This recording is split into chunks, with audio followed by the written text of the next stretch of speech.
છોટાઉદેપુર જિલ્લાની એલસીબી ટીમે દારૂ હેરાફેરીનો ભાંડોફોડ કરતા 3 લાખથી વધુના વિદેશી દારૂ સાથે 4 શખ્સોને ઝડપી પાડ્યા છે. કાનાવાડ રજુઆત 3 રસ્તા નજીક પોલીસે આ કાર્યવાહી હાથ ધરી હતી.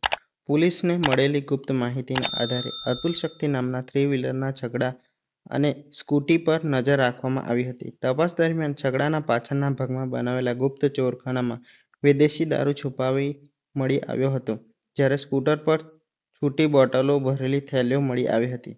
પોલીસે કુલ 1188 વિદેશી દારૂની બોટલો કબજે કરી છે, જેની બજાર કિંમત અંદાજે 3 લાખ રૂપિયા જેટલી થાય છે. ઉપરાંત પોલીસે આરોપીઓ પાસેથી છગડો, સ્કૂટર, રોકડ રકમ અને મોબાઈલ મળી કુલ 5 લાખનો મુદ્દામાલ જપ્ત કર્યો છે. ધરપકડ કરાયેલા આરોપીઓમાં અર્જુનભાઈ બારિયા, સતીશભાઈ કટારા, માહિર ખાન પઠાણ, વિષ્ણુભાઈ રાઠવાનો સમાવેશ થાય છે. પોલીસે તમામ આરોપીઓ વિરુદ્ધ કાયદેસરની કાર્યવાહી શરૂ કરી છે. છોટાઉદેપુર જિલ્લાના તમામ સમાચાર માટે આપનું છોટાઉદેપુર યુટ્યુબ ચેનલને સબસ્ક્રાઇબ કરી બેલ આઇકન દબાવશો.